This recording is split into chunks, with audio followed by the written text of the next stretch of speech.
To purchase the digital pattern associated with this video, visit my Etsy shop, Raven Write Studio. See the link in my YouTube profile. Welcome to Raven Write Studio. This is the online tutorial for the Soho Fedora leather hat. It is a modern style named after the area south of Houston Street in New York City. It's got a narrow brim and a shorter crown than a traditional fedora hat. If you've purchased and downloaded the digital pattern, let's get started. Go to my profile to link to my site where I sell patterns if you haven't yet purchased it. If you're a beginner leather crafter, I recommend watching the video all the way through once before you start making the hat. Enjoy. Begin by opening your File Explorer program and navigating to where you have your digital pattern saved. Double-click on the digital pattern, and it will open up in your PDF reader. I like to use Foxit PDF reader. You can also use Adobe. Any free PDF reader is fine. You can see my title page and scroll down. There's a material list, and in this case it's for one hat. It's not for all the hats and all the sizes. And then scroll down to the size of hat you want to make. Today I want to make the 57 millimeter or 22.5 inch hat. And you can see all the different pages that are contained in that particular hat. And you can see in this key how each page tapes together and makes the pattern that we're looking to create. So next we're going to go to File and then Print, and make sure that you select the printer that you want to use. I go to Advanced, Properties, excuse me. I go to Properties, and I make sure I pick Grayscale. We don't want to use all our color ink. And then I'm going to go to Pages and select the particular pages that I want to print. So in this case, we're going to print 3 through 11, and that will get us just the pages for the 57 millimeter or 22.5 inch hat. And it will print a total of 9 pages. Next, we want to make sure that our scale is at none, or on your reader it may be 100%. We need to not change the scale of the printout at all. You can print on either 8.5 by 11, which is called letter size, or you can print on A4. Either of those sizes will print the pattern just fine. But if you scale it, then it won't turn out the right size. So make sure the scale is none or 100%, depending on what the reader says. And then go ahead and click OK.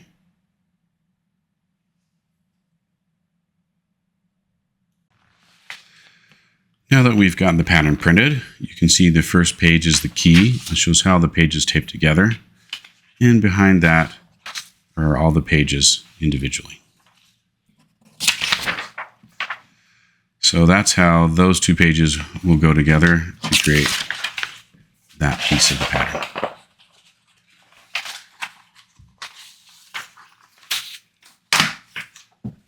So the next step is to make sure that the pattern printed correctly. In the bottom is a scale. On one side is metric, on the other side is imperial, feet and inches. And I'm measuring out to make sure it's exactly 2 inches there. You can measure 50 millimeters on the other side. And if it measures correctly, then your pattern printed to scale. Now I'm using my sharp utility knife to cut along the dotted lines where the 2 pages will connect together. On this particular page, 2 sides need to be trimmed, and 2 sides don't connect, and they're fine.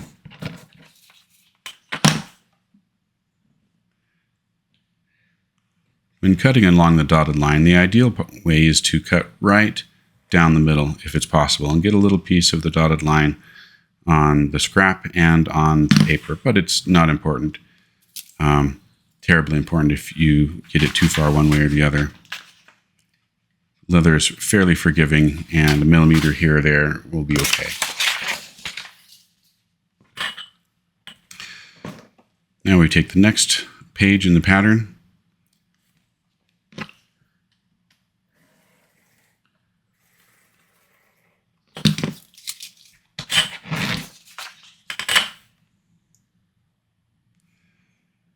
We're going to trim its edges that will be connected to other pages.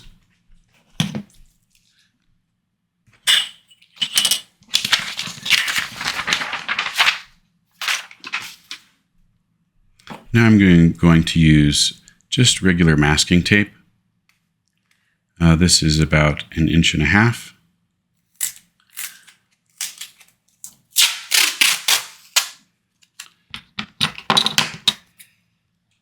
And I'm taping it along the long edge of this page on the back.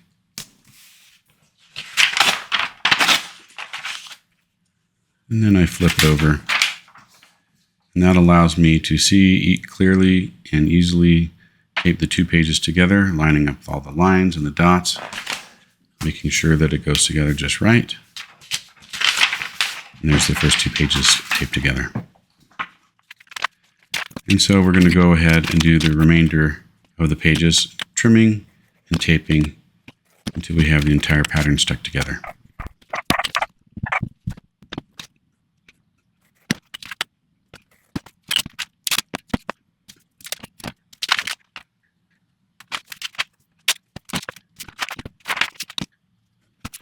Trimmed a little piece of tape there.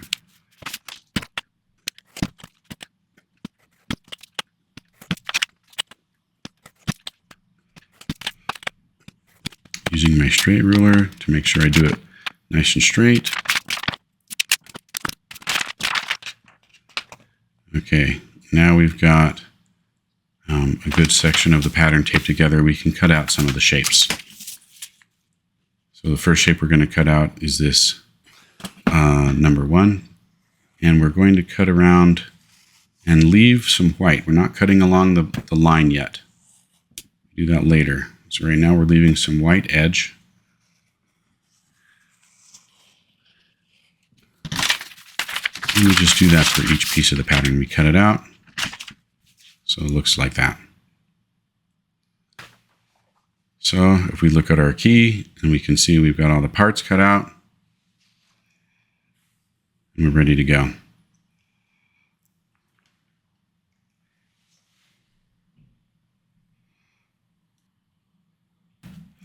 The first thing I'll demonstrate is cutting this binding. This is the strip that goes around the edge of the hat and holds a piece of wire in. I'm measuring its width, and I'm using a strap cutter. I'm setting the correct width. And if you don't have a strap cutter, you can cut it out by hand, but this will save some time and energy. If you've got a strap cutter, it cuts it nice and straight. They're fairly affordable, available on all places on the internet.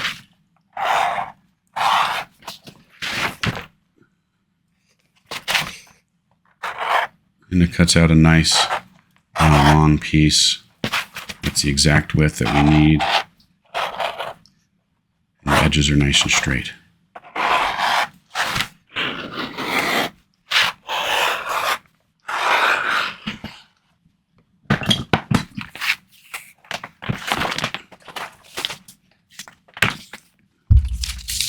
And I'm just going to trim it roughly to length. I'm leaving some extra length on either end so that I can tape it down. And you'll notice that on the paper pattern for the binding, I did cut right on the black line for that one because we cut the pattern, the width exactly using the strap cutter. So this is the body. And we have some of the white, and we have the black line out still. And now we're going to tape it to the leather. I'm using a 4-ounce vegetable tan leather because I want to demonstrate how to do a style of dyeing that I like to do. This pattern can be made with just about any 4 to 5 ounce leather that's got a fairly firm hand. 3 ounces might be pretty light, but if it's stiff enough, it probably would hold its shape. But if it's too soft, it won't work. And I think on the front, I've got some examples of solid colors that I've used. So now I'm cutting this out of the leather to make it a little bit easier to manipulate while we punch it out. And we're leaving a little bit of the leather outside the edge so that it stays nice and taped down. Okay, I'm going to demonstrate how I do the binding. So the binding is cut to width. The pattern is cut right along the black edge, so there's nothing extra hanging over. So we can tape it directly down to the punch board.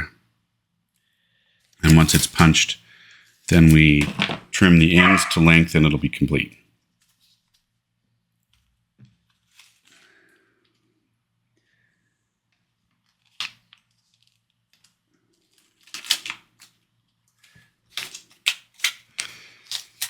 So I'd left this piece of leather rolled up and it's curling on me, so I'm just going to use a little piece of tape to hold down the end while I tape the pattern to it.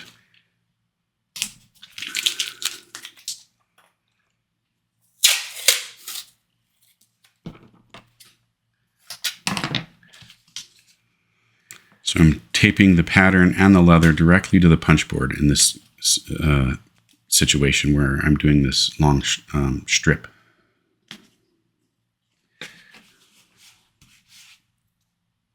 And I want to make sure that the pattern is centered on the leather carefully so the holes all get punched in the correct place. So I'm putting some longer horizontal pieces in the locations where the pattern pages are taped together to make sure that I can line the paper up really well centered on that piece of leather. And you can see that the punch board isn't long enough to do the whole piece all at once. I'm going to have to do a section at a time. Then I untape it from the punch board and slide it down and punch the remainder. I'm going to save some time here and just tape these sections vertically. The next thing I'm going to do is I'm going to take a piece of a tea candle. And I've removed the metal outside of the tea candle and I'm just going to rub along the stitch line. That helps lubricate the area we're going to punch. Makes the tool go in and out a little smoother. So here's my 1.5 millimeter punch, and I'm punching the holes. I like to do it one at a time. It just is a little more accurate for me. My holes are spaced at approximately 6 millimeters, so if you have a multi-punch tool, you can use that. So there it is, all complete. All the holes are punched, and then I just trimmed each end to length.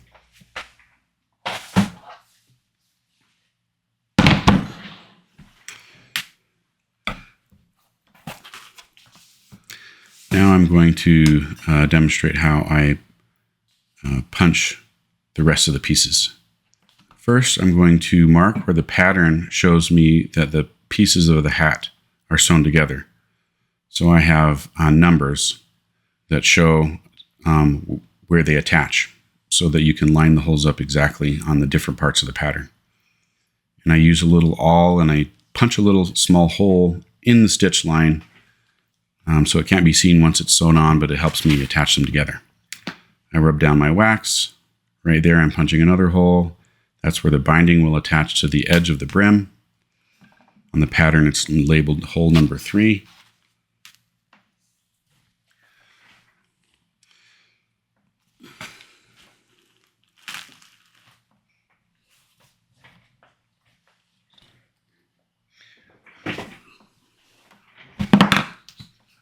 Once again, I get at my hole punch, and you can see I've got a catcher on the side. That's what that leather piece is it catches all the little hole pieces so they're not all over the paper. And I speed this up so you don't have to watch me do it.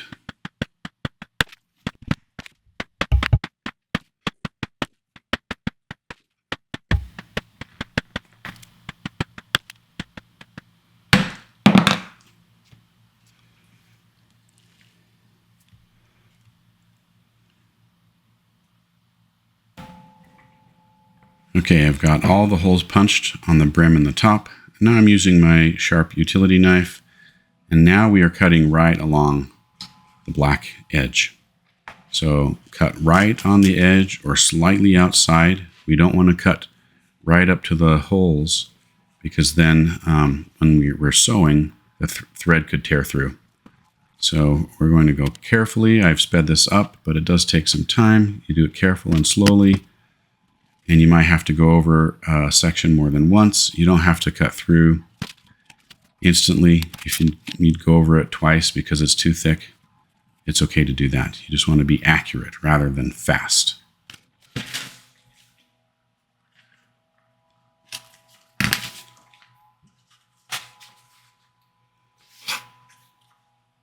Okay, that's the brim and the top, punched and cut. Now this is the entire pattern.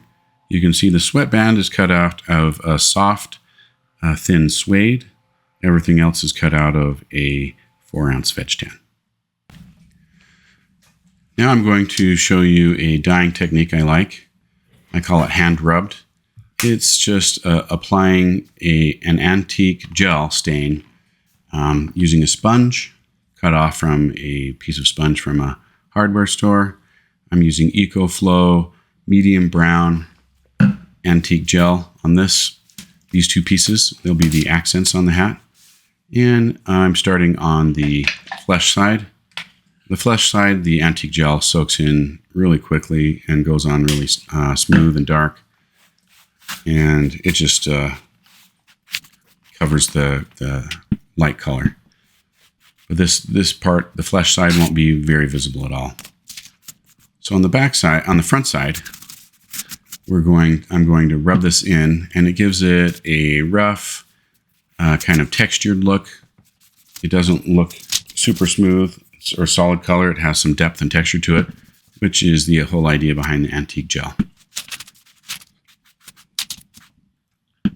So that's the hat band on the top with the U shape, and on the bottom is the brim binding. And you can see that on the front side, it's not super smooth and solid color. There's some texture and depth to it. You can see some streaks. That gives the vintage appearance. And now I'm going to use a soft cloth and just rub away the excess. It also helps kind of push the dye into the grain of the leather a little bit.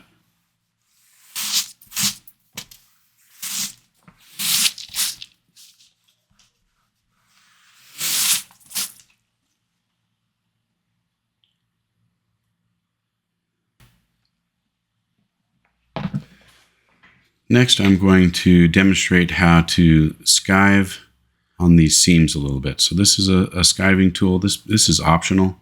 But what we're doing is just thinning the leather a little bit so that when these two stitch lines are sewn down to each other, they're a little thinner. They're not quite so bulky inside the hat. This is the seam allowance.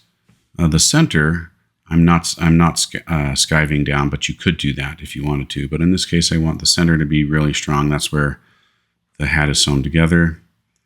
But I'm thinning down the two seam allowance stitch lines. And this is completely optional. If you don't have a skiving tool, you don't have to do it.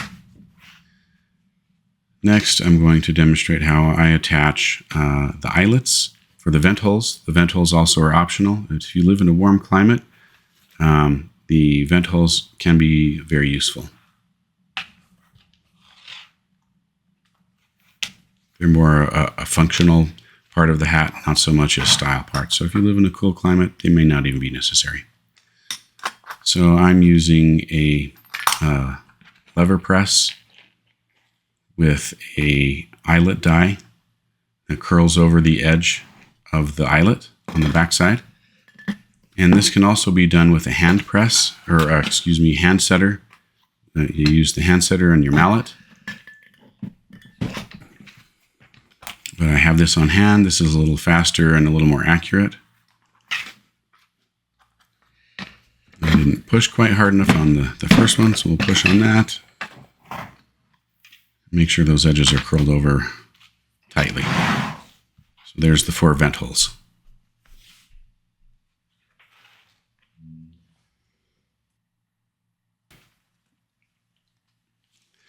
Next, I'm going to demonstrate my hand rub technique on the body and the brim and the top of the hat.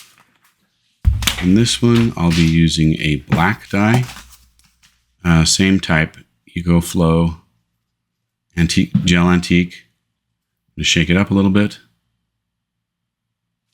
You can see I've been using this bottle. It's a mess. And that's why I use gloves. I tend to get the dye all over my hands and the paper. And use the sponge, apply it to the flesh side. Give it a nice dark coat.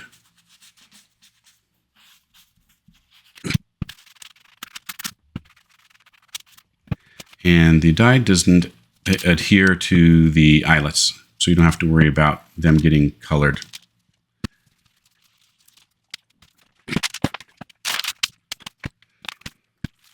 Same technique here on the flesh side and then on the front side. And I rub it around and give it some swirls, give it some texture and technique, some depth to that pattern. Use a soft cloth and rub off the excess.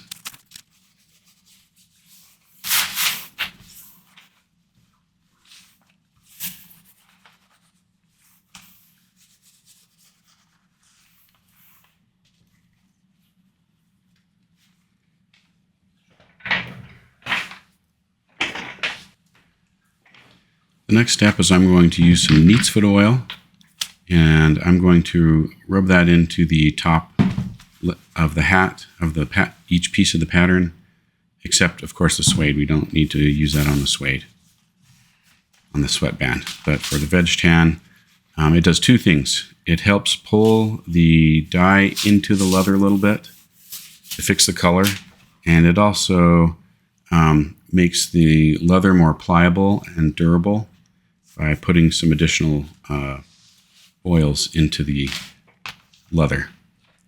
And it's not ready to go right away. You'll need to let the neat's foot oil soak in for several hours. I usually wait for overnight.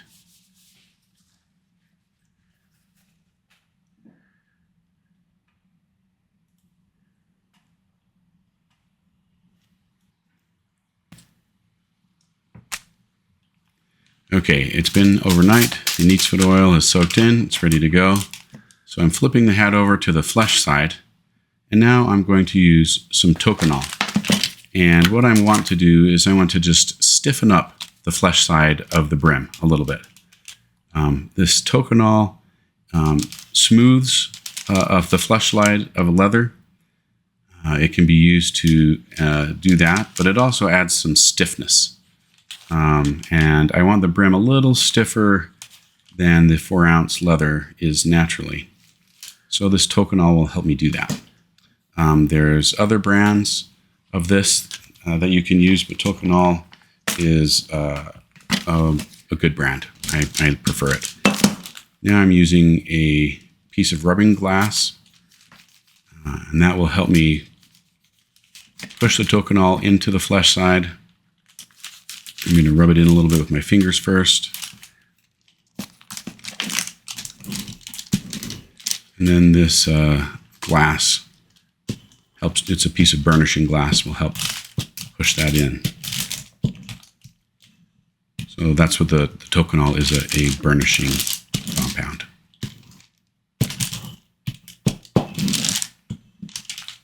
The Tokonol can be used on an oil tanned or other dyed leather as well if you're not using a veg tan. So after letting that dry for a while, that will stiffen that piece up. Next, I'm going to demonstrate how to seal veg tan leather. This may not be necessary if you're using a pre-dyed leather, but I like to seal in the veg tan leather after I've dyed it. And I'm using a satin EcoFlow seal. So it's not quite so shiny as some other sealers that have a high gloss. This is more of a satin. And I'm going to do both the flesh side and the front side. So the reason we want to do the flesh side is so that none of your dye gets onto your head. So if you seal it, I usually seal it twice. So I put it on once. I use a damp sponge, and apply a little bit to the damp sponge and then apply it. And then if I do 2 times, that usually does a pretty good job of preventing any stain transfer to any other objects.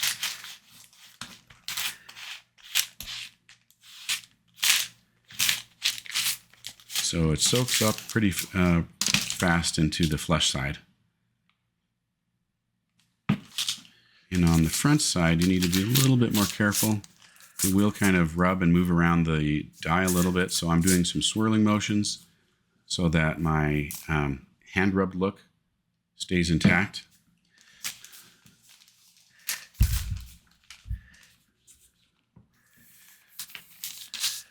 This is just the first coat. I will do 2 coats every time, and I'm making sure I get some on the edges. This adds water resistance and prevents any color transfer from the stain. So let it dry thoroughly, apply a second coat, and then buff it with a soft cloth.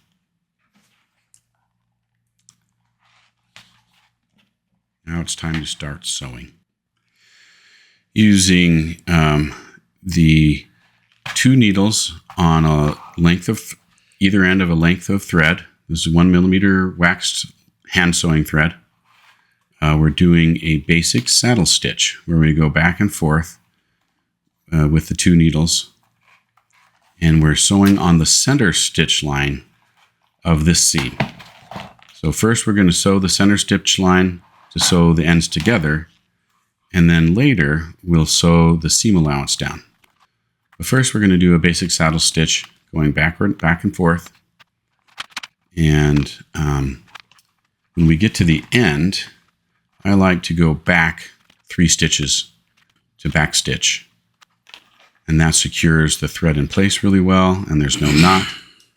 And then I'm using a thread burner. You could trim the thread and use a lighter as well. I really like this thread burner because it trims and burns at the same time.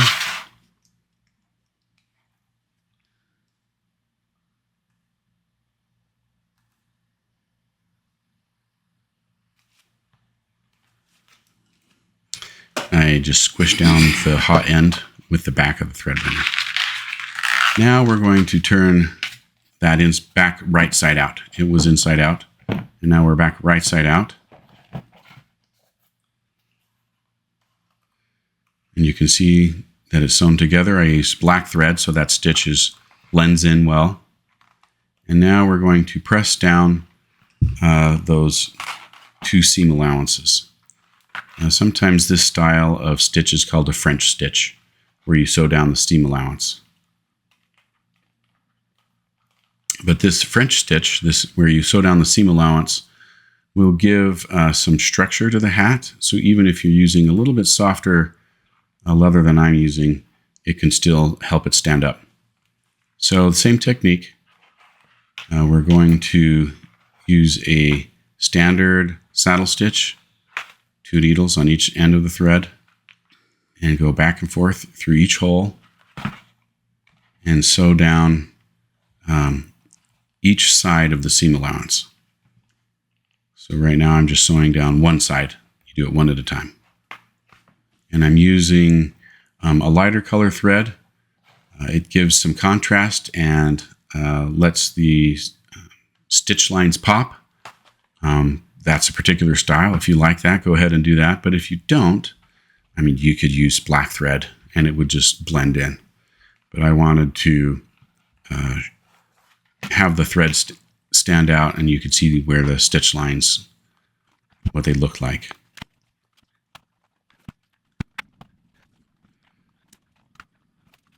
So speed that up. And once we get to the end, we do the same thing. We back stitch.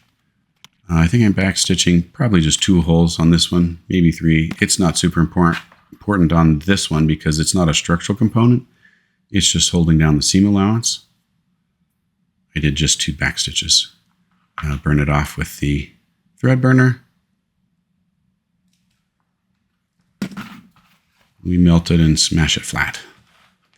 Okay, so that's what one side looks like. And we go ahead and we do the exact same thing on the other side. So I did that off camera, and you can see the stitches quite clearly on the stitch line on both sides. So that's what it looks like on the inside. And now maybe you can understand why we did the skiving before, because it thinned out that leather for sewing down the stitch line. The next step is to bend over the top of the hat. There's two stitch lines at the top of the hat, and we're going to bend them over because they get sewed down. And while we're sewing them down, we sew the top of the hat into it. And once that's done, the only part of the stitch that's really visible from the outside is on the front edge. So using our marks that we made from the pattern, we line up where the hat, or the body and the top go together.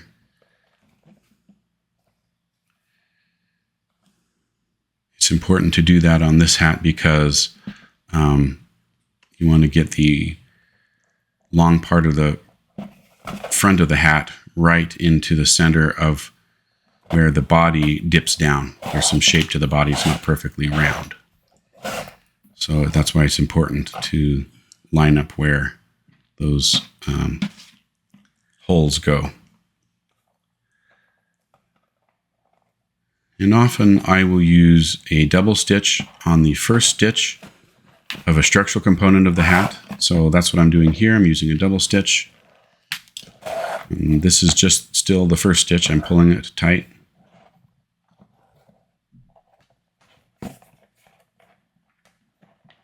And you kind of pull it fairly snug because there's 3 layers of leather there. And so now I'm going to stitch over that stitch again to give it some extra durability.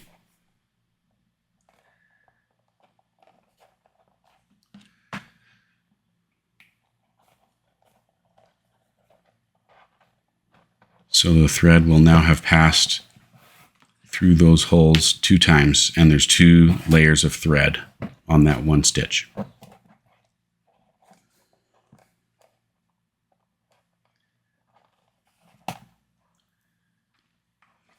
And then I move along to the next stitch. Just passing the needles back and forth. And it's not always necessary to pull really hard on a saddle stitch, but on this one I'm pulling pretty snug because of the 3 layers, and we're bending the top of the hat over.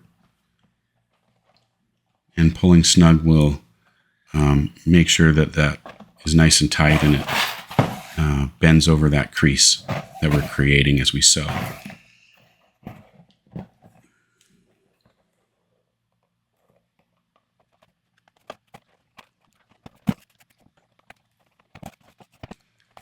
So speed up several stitches there. As you can see, we're just going around the top of the hat. It's the same thing over and over.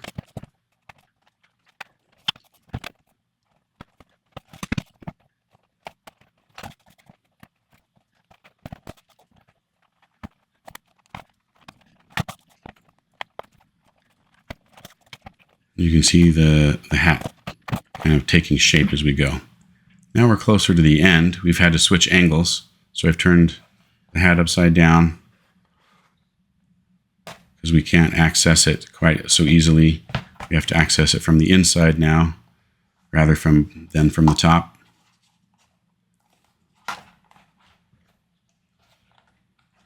But it's still the same thing. And you can see the stitch line on the inside and the outside.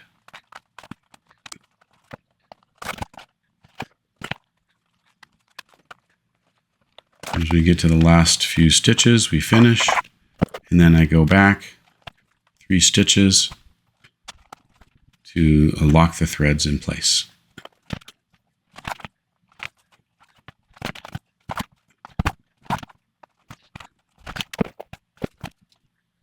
Use my thread burner, and now the body and the top are sewn together, and you can see the stitch line right at the very top of the hat.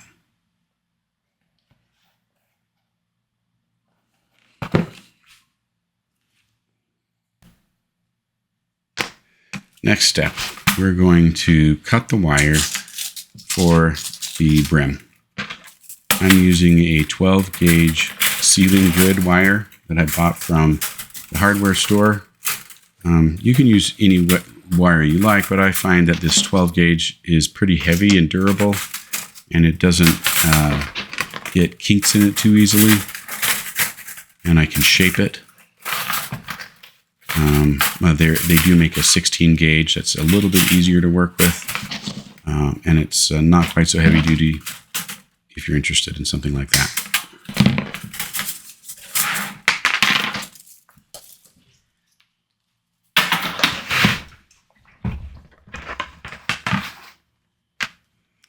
12 gauge is 2 millimeters in metric. And so I'm going to now shape it with my hands to shape it to the shape of the brim before we start sewing it. And it doesn't have to be perfect, but pretty close. Once we start sewing it, you can shape it, continue to shape it as you sew it in. I like it to overlap a little bit.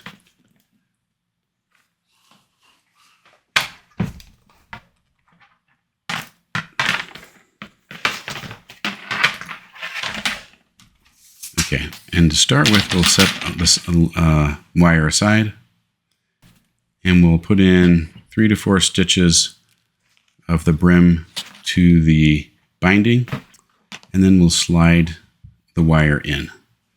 So I'm looking for my mark that I made from the pattern with my scratch awl, and that's where I'm going to start to attach the binding.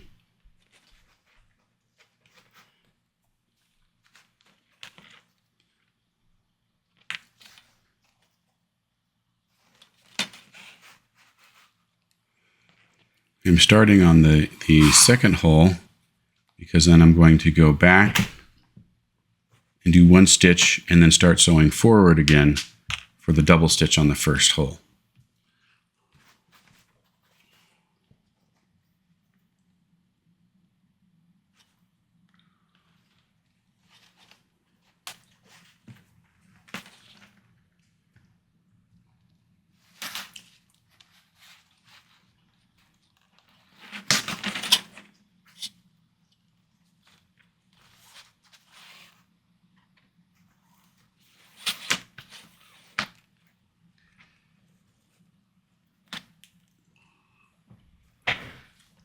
So there's the first stitch.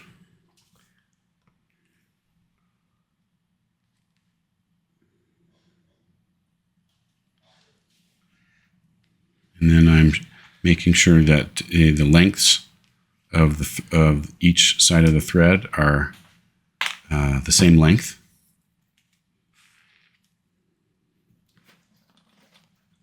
Now I'm going to sew that second stitch, which is a double stitch.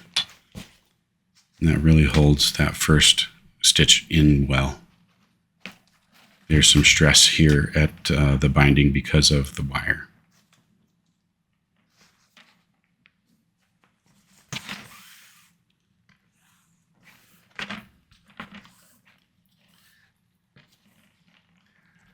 And just like the top, we're creating a crease, so you do have to pull fairly snug to make that crease in the binding.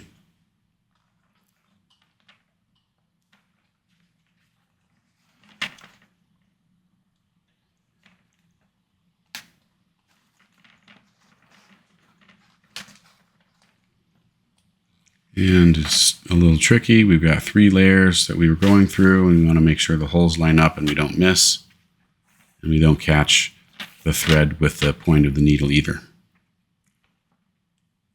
So it can take some patience.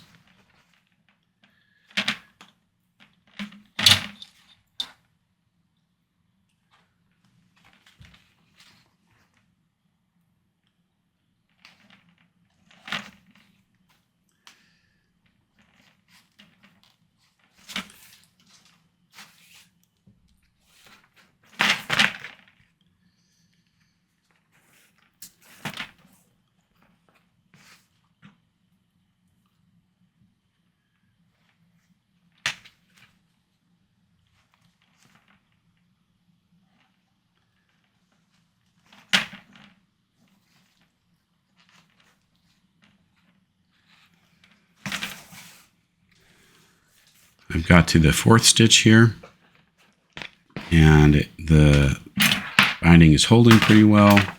So now I'm going to insert the wire.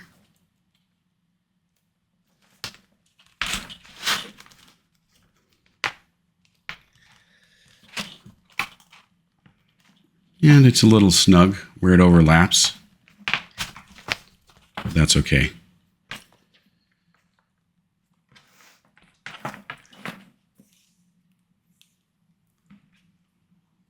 And now we continue sewing the binding around, sewing the wire inside.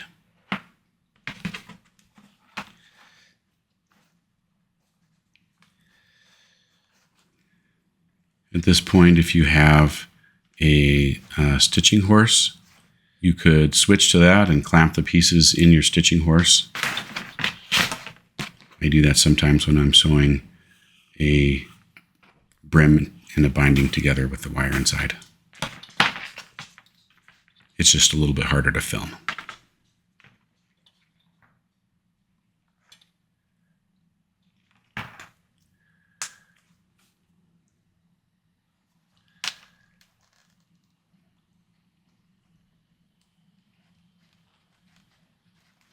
So it's the same technique. You want to make sure that you pass the needles behind the wire so that the wire is wrapped by the thread.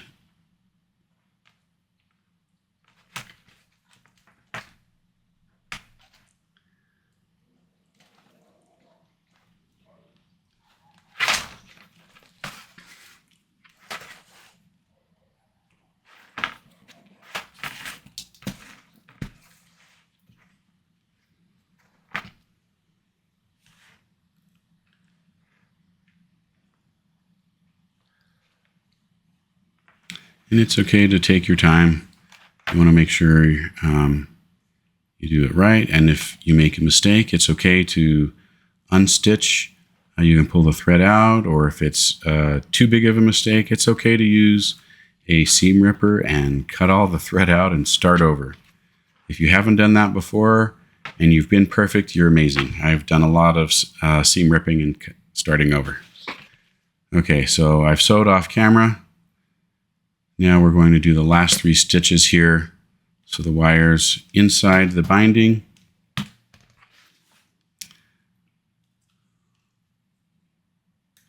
this is where the 2 ends of the binding come together.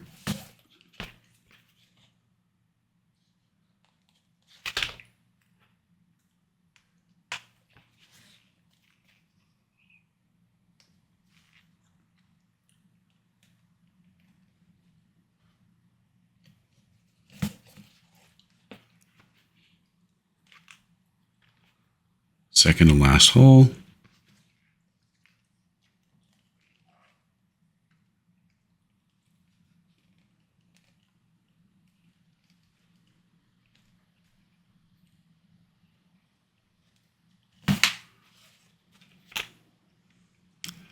This is the last hole.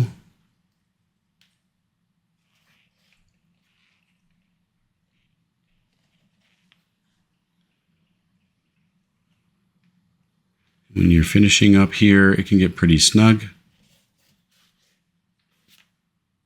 And now we're actually going to sew down to the first hole again. So we're going to pass the needle through the first hole and pull the ends of the binding together.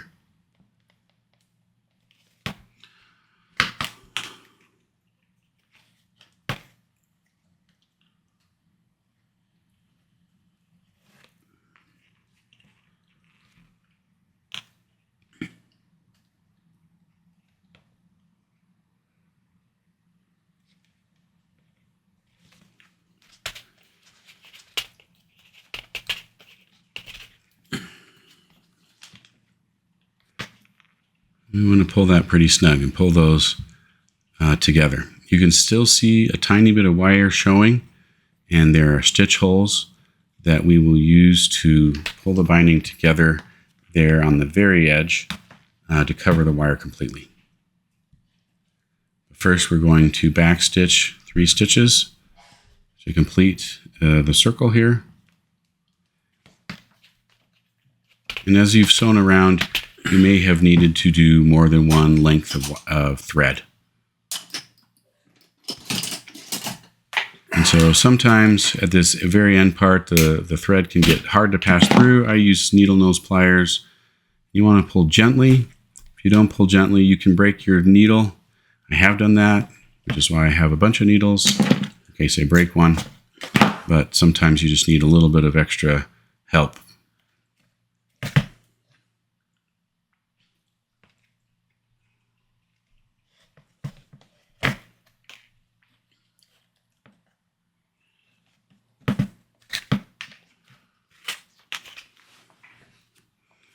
Okay, we backstitch 3 stitches.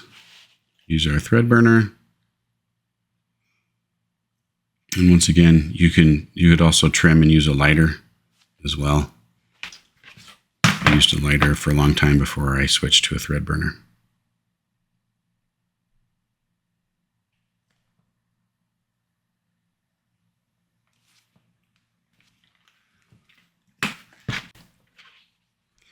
Okay, now I'm using some matching thread, and I'm going to stitch this one stitch that's in the very edge of the binding to help pull it closed. And if you're really tricky, you can kind of do an X on the inside, which I end up doing, and that helps pull it really tightly together if you can do an X. But it's a little tricky because it's hard to push the needles through.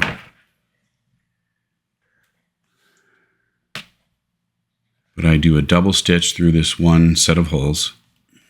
So the thread passes through twice on each side to get it extra strength and pull it closed. And because of the way I did that, the needle's finished by going through the same hole.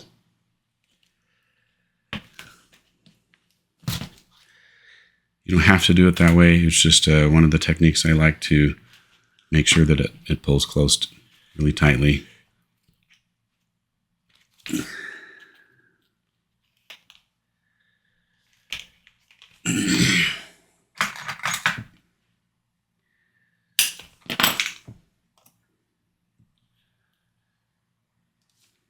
And I'm using the thread burner. It's getting both tails because they came through the same hole. You can see a little bit of the edge is a little bit lighter colored there. I went ahead later and used a Q-tip and some dye and just made sure my edges were solidly colored.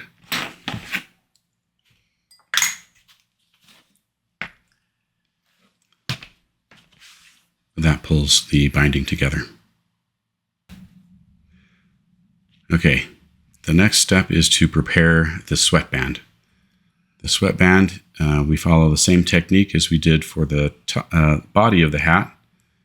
It's got a center stitch, and then we sew down the seam allowance. But it's much shorter than the hat, the body of the hat, and because it's so soft, we actually don't want to pull very hard because that will make the leather pucker. We just want to pull it gently so we don't pucker the leather. And I'm going back and forth in a standard saddle stitch. This is just about 5 stitches.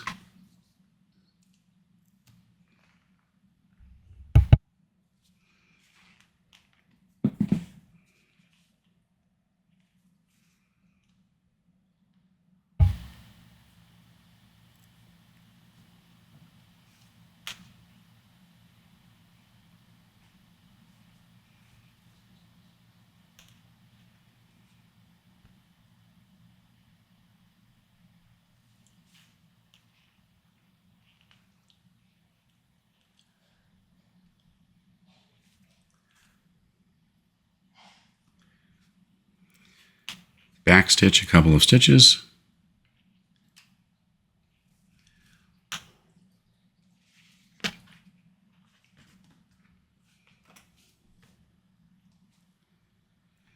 And then cut and burn threads.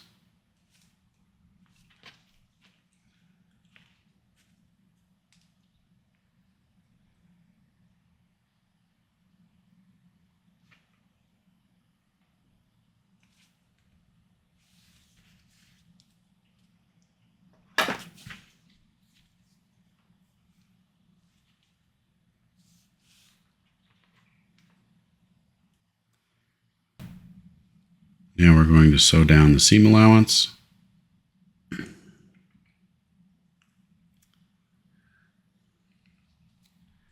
I like to do this so that we don't have a bump on the inside of the hat. You could just sew it together and leave the seam allowance free, but that leaves a little bit of a bump, and I don't like that. So I sew the seam allowance down.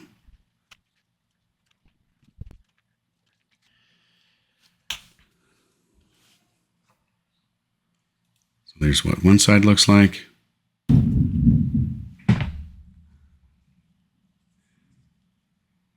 Now I've completed both sides, and I turn it so that the two seam allowances face each other on the inside of the hat. And now we're going to sew the brim to the body and the sweatband. 3 layers once again. And we just go easy, hole by hole.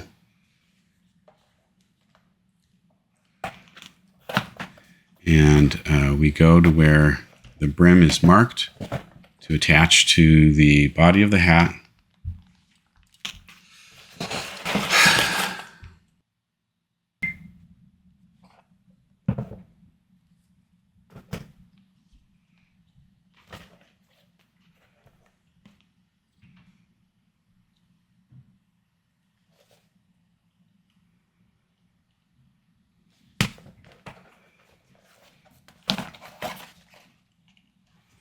So I found where my mark was on the brim, and now I'm sewing it to the back of the body, where the two ends of the body join together.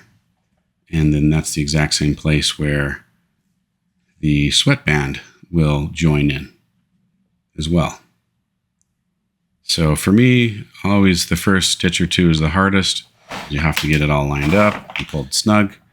But once you get it started and you're patient, then I find it goes much faster.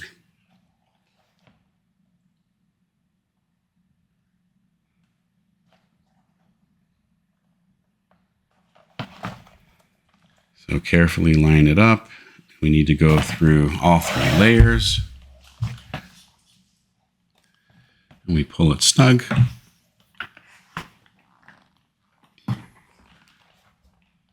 And then I make sure both sides of the thread are the same length. And then I'm going to do a second back stitch. So my double stitch like I usually do on a structural component.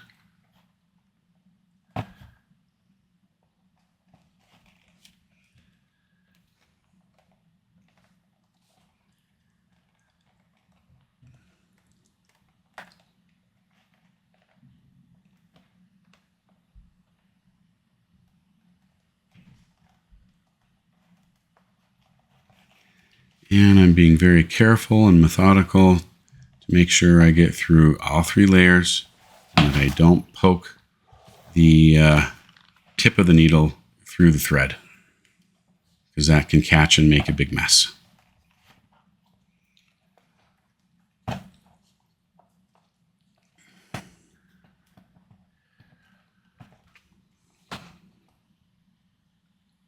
Finally got that first stitch done. But from there, it usually goes quite a bit faster.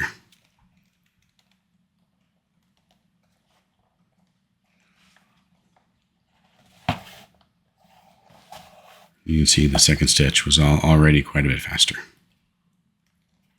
And then we continue on with the basic saddle stitch around the entire bottom of the hat there.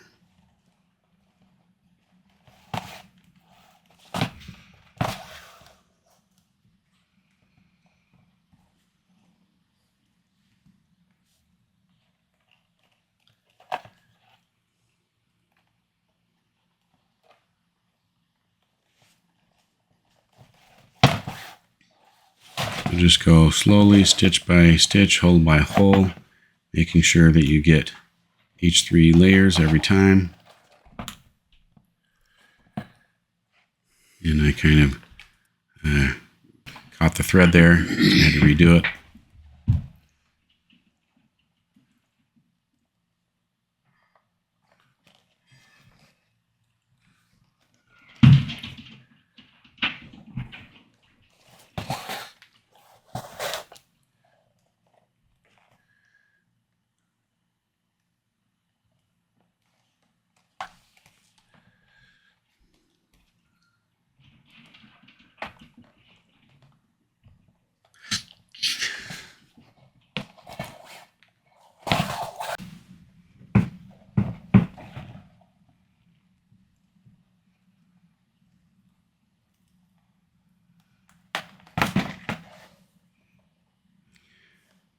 You can see that it's coming together as you go. We're 10, 15 stitches into it, and it's starting to make a better shape.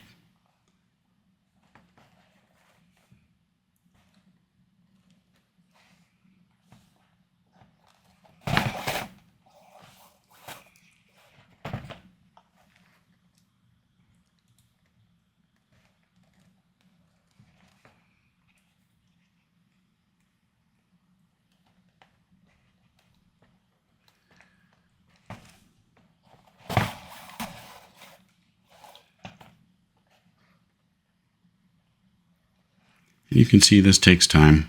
I'm not rushing. It's not a super speedy process. But like hole punching, I find the sewing relaxing. And I can listen to music or a podcast. Excuse me. And it helps me relax.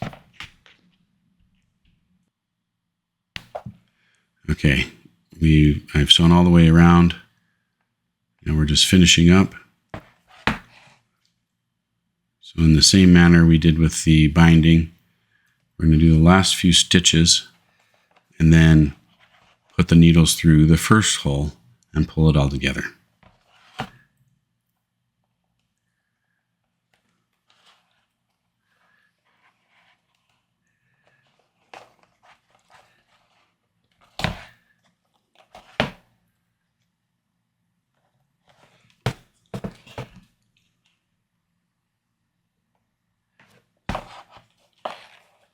And then we back stitch a few stitches.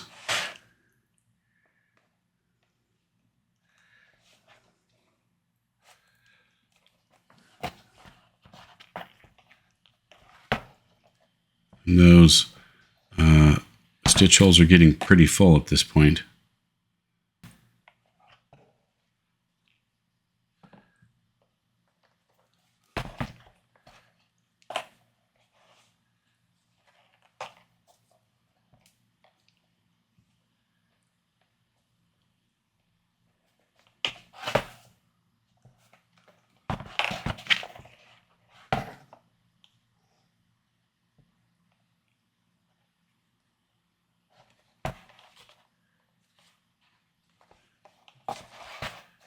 I'm carefully making sure I get through all 3 layers still, even on these back stitches. Get it nice and clean.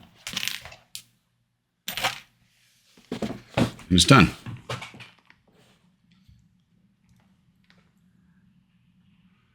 And we take care of the thread tails by cutting and burning.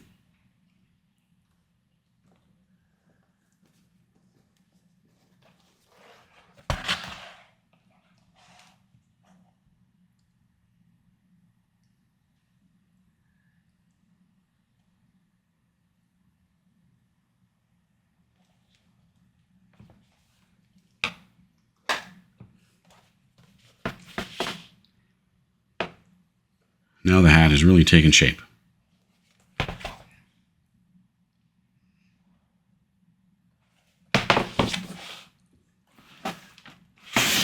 Okay, the next thing I'm going to do is I'm going to bend up the binding. It's part of the style of the Soho Fedora, is that the binding is kind of bent up at a steep angle. And so I'm going to push on the brim and try and make it stay as flat as possible and bend up the binding as much as I can. I'm going to go around a couple of times and just I'm trying to keep the brim flat. The brim isn't intended to have a curve. Some hats, some fedoras, the brim has a bit of a curl to it, and that's not what we're trying to do here. We're just bending the binding up and leaving the brim flat. The brim's already pretty short. If you put a curl into it, it'll hardly be there at all.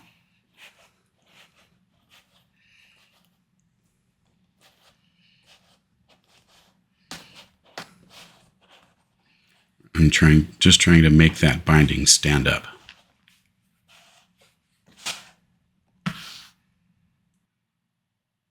Okay, last and final step is the hat band. The hat band sews together in almost the identical way of the other pieces. We sew the center stitch together. There's just 3 stitch holes and 2 stitches.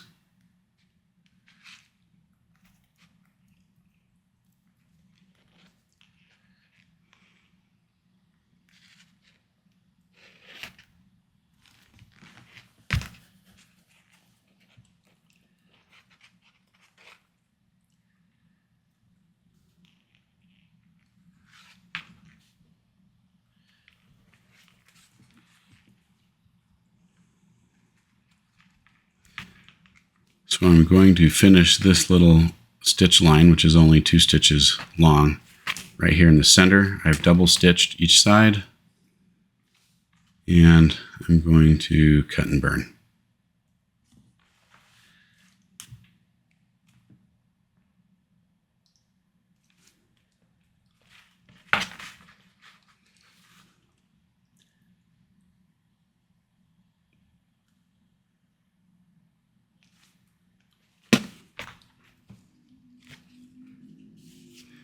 Okay, now I'm going to turn it right side out, and just like the other part of the body or the sweatband, it has the seam allowance we're going to sew down, and there's a purpose behind having the seam allowance on the hat band, because we use that to sew into the hat itself, to affix the hat band to the hat. So it wouldn't be totally necessary, other than that's where we want those stitch line to be so that we can then attach it to the hat itself.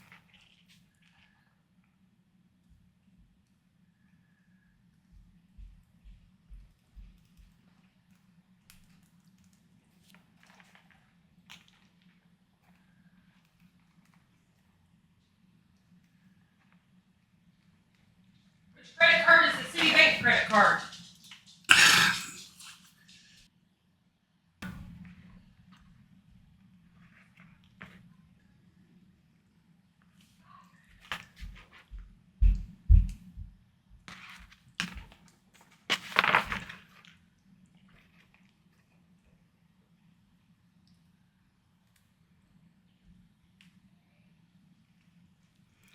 So the hat band can be a little stiff. It's a narrow little piece of leather. We've dyed it and sealed it. But since it's only 2 stitches, it's not too bad to work with.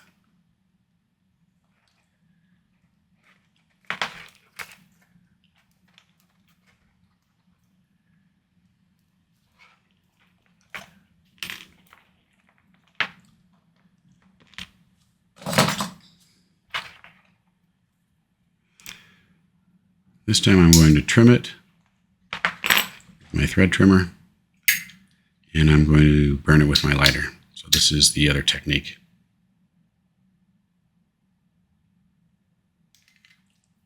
And then I use the bottom of the lighter to smash it flat.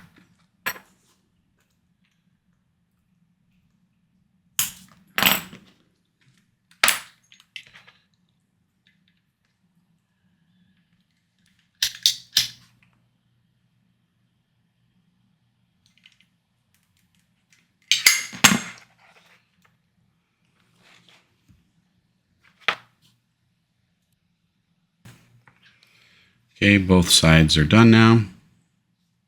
That's what it looks like, inside and out. And it's ready to go on the hat. So you see the two stitch lines line up together. And so we're going to put just one stitch through each stitch line to hold the back of the hat band to the body itself. So we just need a little piece of thread, both needles on it.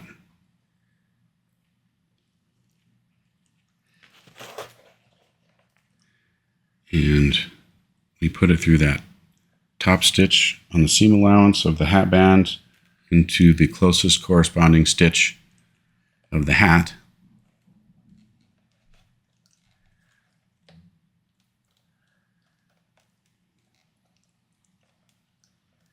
And you can see those are getting pretty full. Those stitch holes are getting pretty full because we have thread in them already. So you need to kind of wiggle it and push it in.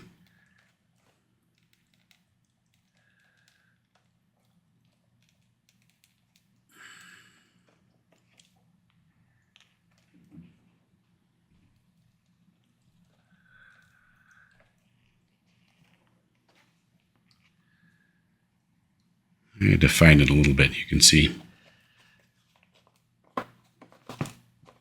But I finally got it.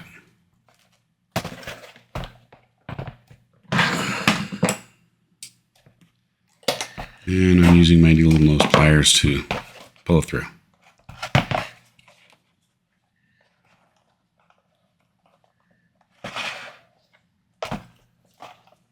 Okay, what I'm going to do now is tie a basic square knot on the inside.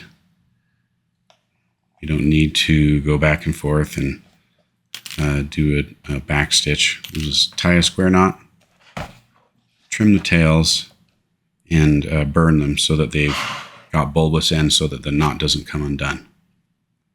And I'm just using the thread burner. You could do it with a lighter, but it's a little easier on the inside of the hat with a thread burner. And squish them, and that makes that knot totally stuck. So I'm going to do that on the other side as well, so it's done on both sides. You can see I'm pulling on both seam allowances.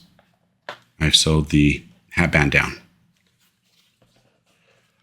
Okay, now we've come to the very last stitch. It's the front of the hat band, and then we'll just lock it in place so it doesn't move up and down.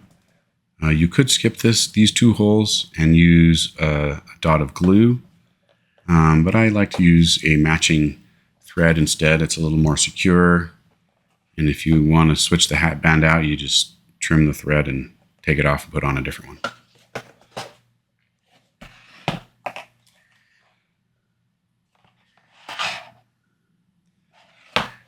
So I'm going to do a double stitch here because it's the first time we've passed any thread through these holes. And it's you can see I chose a matching thread so it doesn't stick out quite so much as that beige thread that I've been using on the other stitch lines. And then I'm going to do the same thing again. I'm making a square knot.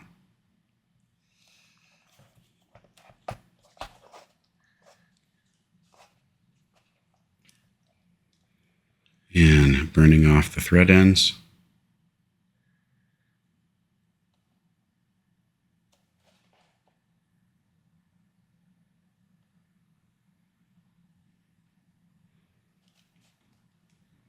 Smashing them flat.